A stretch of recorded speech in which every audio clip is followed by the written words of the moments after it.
यहाँ पर एक सीख और मिलती है, कभी भी क्रोध की अवस्था में कोई निर्णय नहीं लेना चाहिए। नहीं लेना चाहिए। तो उस पुत्र ने अपने पिता की आज्ञा का उल्लंघन कर दिया।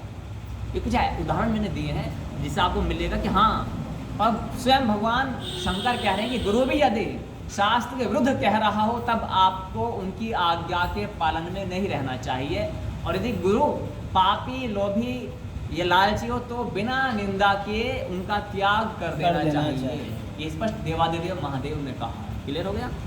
अब आते हैं भगवान को नमन क्यों करें। भगवान को नमन, माता पिता को मैंने बता दिया, माता पिता की कौन सी बात मानिए कौन सी नहीं मानिए ये बता दिया गया। अब आता है भगवान को नमन क्यों करें। भगवान को नमन इसलिए करना चाहिए, बोलो उन्होंने हमें माता पिता दिए हैं, घर मकान दिए जी नहीं, उन्होंने हमें क्या दिया है, मानव तन दिया है। माता पिता को नमन क्यों करते हैं, क्योंकि केवल तन दिया है, और तन कुत्ते बिल्ली पशु पक्षी का भी होता है, शरीर प्रदान किया। लेकिन मानव का तन दिया है, इसमें भगवान की बहुत बड़ी कृपा है, इसमें और किसी की कृपा नहीं है। कृपा है क्या किसी की, बताओ, सिवाय परमात्मा के। तो हम कहते हैं भगवान जी कृपा कर दो, आप कौन सी कृपा करेंगे, कृपा कर तो दी, अब तो हमें अपने ऊपर कृपा करनी, इस हाथ को लेकर जाओ अपने ऊपर कृपा करो। क्या कर बोलना है कि प्रभु हम यहाँ पर अब इस तन से कैसे मुक्त हो सकते हैं, जन्म मरण के बंधन से कैसे मुक्त हो सकते हैं। This is the actual knowledge, this is the actual knowledge, ये एक्चुअल नॉलेज है। तो इसलिए भगवान को नमन क्यों करना है, क्योंकि उन्होंने हमें मानव तन दिया है। इसके बाद में अब परम गुरु को नमस्कार क्यों करना है, गुरु को नमस्कार क्यों करना है, क्योंकि यहाँ पर हम परम गुरु की बात करते हैं। किसकी? परम गुरु। परम गुरु। गुरु तो माँ भी गुरु है, पिता भी गुरु, गणित पढ़ाने वाला भी गुरु है, साइंस पढ़ाने वाला भी गुरु, सभी गुरु हैं। लेकिन परम गुरु को हम विशेष रूप से नमन क्यों करें, क्योंकि मंदिर पहले भी थे परम गुरु के मिलने से पहले, तीर्थ पहले भी थे परम गुरु के मिलने से पहले, शास्त्र पहले भी थे, वेद पहले भी थे, पुराण पहले भी थे, साधु संत महात्मा ऋषि मुनि ये सब पहले भी थे। टीवी पर या सोशल मीडिया पर आप पहले भी प्रवचन सुना करते थे, हम पहले सुना करते थे। लेकिन जब हमारे जीवन में कभी किसी पुण्य कर्म के प्रकट होने से, कभी किसी अवस्था में परम गुरु का सानिध्य मिलता है, तब हमारे जीवन की दिशा, दशा, दृष्टिकोण सब कुछ बदल जाता है, सब कुछ बदल जाता है। वो कैसे बदलता है, जैसे कोई बच्चा बचपने से जवानी की ओर आता है, उसे नहीं पता कि मैं किस डेट में जवान हुआ, पता है क्या किसी को? नहीं, आभास भी नहीं होता। जैसे किसी कुंवारी कन्या को नहीं पता कि किस अवस्था में, किस तिथि में उसने अपने ससुराल को अपना माना। आप बता सकते हैं क्या कोई? पता नहीं कैसे हुआ। जैसे किसी युवावस्था से कोई वृद्धावस्था में आता है, उसे नहीं पता मैं वृद्ध कब हुआ। वो स्वाभाविक धीरे धीरे धीरे धीरे सहज प्रक्रिया के अंतर्गत होने लगता है, उसमें कोई प्रयास करना नहीं पड़ता। तो परम गुरु की कृपा से होता है, इसलिए हम उन परम गुरु को नमन करते हैं, क्योंकि वो हमें जन्म मरण के बंधन से मुक्त होने का मार्ग बताते हैं। चलना तो हमें ही पड़ेगा। स्पष्ट हो गया?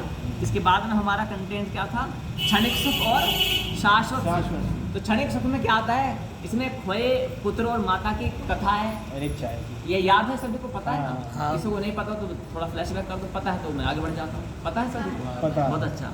इसमें दूसरा उदाहरण दिया था चाय वाला, वो चाय पता के है। सभी प्रेमी ऑलमोस्ट, तो चाय। एक मैंने एक और ऐड किया था, प्रेम कभी समाप्त नहीं। हाँ, प्रेम कभी समाप्त नहीं होता, नहीं तो ये बढ़ जाता है। प्रेम कभी समाप्त नहीं होता, बढ़ जाता है। Everybody know about this topic, No. प्रेम के बारे में। आगे बढ़ जाते हैं। अब आता है कि शाश्वत सुख, जो अक्षय जी ने अभी प्रश्न किया था, बड़ा अच्छा प्रश्न किया था कि शाश्वत सुख में हम एग्जाम्पल क्या दें। तो यह है नो एनी सिंगल एग्जाम्पल, कोई भी एग्जाम्पल नहीं, क्योंकि उस सुख के तो बराबर भी कुछ है ही नहीं। किससे मैं उसकी तुलना करूँ, किससे मैं उसको मैच करके तो मैं बताऊँ कि वो ऐसा हो सकता है, कुछ है ही नहीं। तो उसे इतना समझना है कि जन्म मृत्यु जरा व्याधि दुख दोषानुदर्शनम। जन्म मृत्यु, जरा माने बुढ़ापा, व्याधि माने मानसिक कलेश, शारीरिक कलेश या दैहिक भौतिक तापा। 3 प्रकार के कष्ट होते हैं मानव में, कुत्ते बिल्ली पशु पक्षी में। कौन से? दैहिक माने शरीर में जब रोग बीमारियां लग जाती हैं, तो जैसे अभी हम कल थे, तो जैसे दैहिक माने तो शरीर में जो रोग बीमारियां लग जाती हैं तो उसे हम दैहिक ताप बोलते हैं। ताप मीन्स टेम्परेचर, ताप मीन्स तपन, तपिश पैदा करता है, जलाता है ताप। दैविक मतलब ऊपरी शक्ति, प्रेत, बाधाएं, शुक्र भारी, मंगल भारी, 7.5 होती है, शुक्र की महादशा, काल खद्दश, ये पंडित जी जानते होंगे अच्छे से, है ना पंडित जी? ये सब चीज़ें, ये सब किस में आते हैं? दैविक ताप में आ जाते हैं। किस में आते हैं? दैविक ताप। दैविक।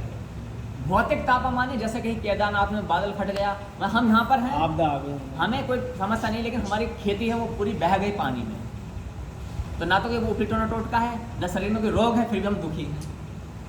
हो गए ना दुखी? क्यों? क्योंकि हम भौतिक ताप है, शारीरिक ताप नहीं है, ना ही कोई दैविक ताप नहीं, भौतिक। तो 3 ही प्रकार के कष्ट बताए गए डिटेल में। तो इन तापों का वहाँ कोई नाम नहीं होता परमात्मा के धाम में, जिसे हम बोलते हैं मोक्ष मिल जाना। मोक्ष भी 5 प्रकार के होते हैं, वो विषय के अकॉर्डिंग बात करेंगे। अच्छा, अब आता है भक्ति कब करें? ये तो बुढ़ापे का काम है। कब का काम है? बुढ़ापे का काम है ना, ये बच्चों का काम नहीं है। तो इसके लिए मैंने एग्जाम्पल दिया है, ध्यान देना। इसमें एक आती है नारद मुनि की कथा भी आती है, नारायण नारायण, ये अधिकांश को सबको याद, कई बार सुन चुके हैं ना।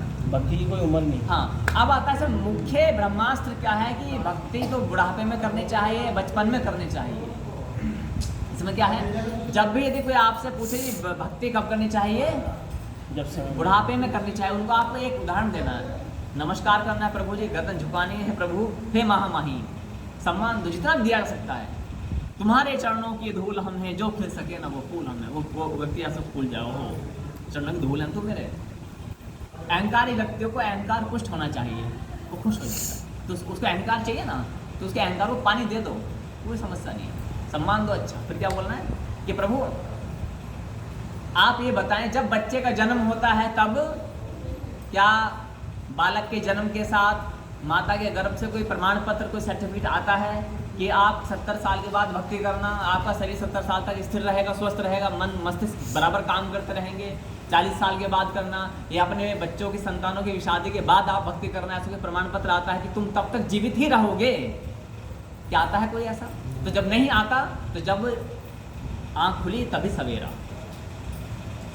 इसका अर्थ जानते हो क्या है? जब जागो जब ही बस, यानी कि आप जो जिस भी एज में आप बैठो, this is the perfect time,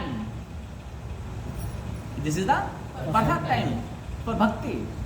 आगे मत सोचिए कल करेंगे, परसों करेंगे, तो नारद मुनि वो मेंढक बन जाओगे फिर, यहाँ तक का हो गया। तो ये वही कथा है ना, अब से विराम लगा देंगे, इसको रोक देंगे।